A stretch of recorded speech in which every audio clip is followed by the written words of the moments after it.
to be read by all novitiates of the temple. The order of the Ancestor Moth is as ancient as it is noble.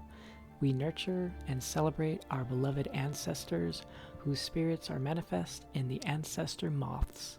Each moth carries the figuron of an ancestor's spirit, loosely translated as the will to peace, and figuron can be sung into the silk produced by the ancestor's moth.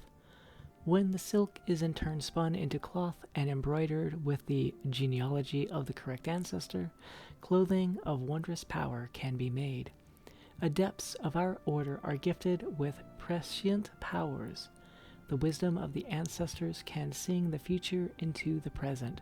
For this reason, our order, and our order alone, has been given the privilege to interpret the Elder Scrolls.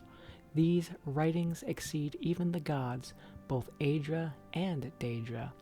Such insight into the inner fabric of reality comes at a price.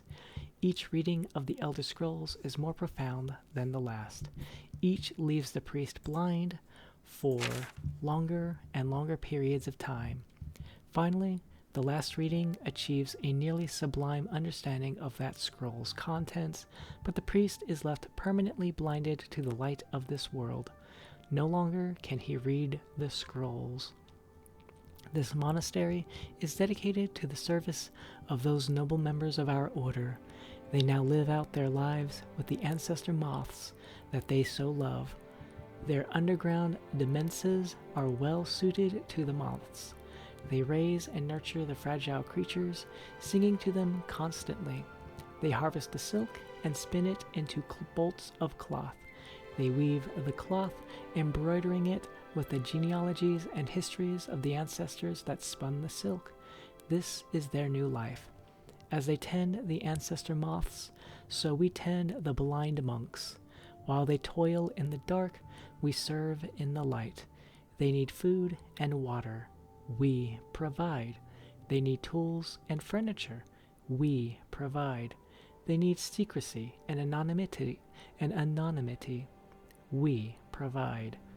They need purveyors to sell the fruit of their labors. We provide. At one time, we also provided protection.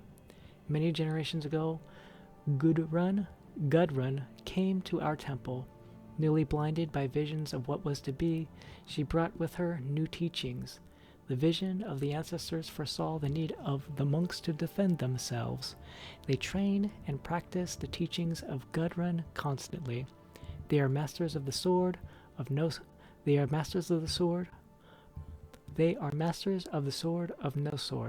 the axes of no axe. As a novitiate, you will learn the teachings of Gudrun. You will learn the way of the peaceful fist. You will learn to serve the blind monks. You will learn to provide. In time, you may attain the peace and insight of the ancestor moths.